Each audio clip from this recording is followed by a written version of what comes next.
वज़ीर दिफा ख्वाजा आसिफ ने इंकिशाफ किया है कि अफगान हुकूमत ने कलदम TTP को अफगानिस्तान में बसाने के लिए 10 अरब रुपए मांगे थे।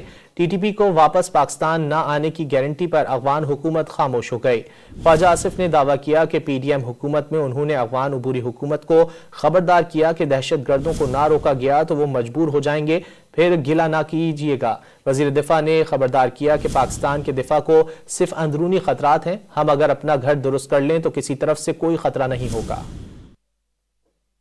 वज़ीर दिफा ख्वाजा आसिफ ने इंकिशाफ किया है कि अफगान हुकूमत ने कलदम TTP को अफगानिस्तान में बसाने के लिए 10 अरब रुपए मांगे थे।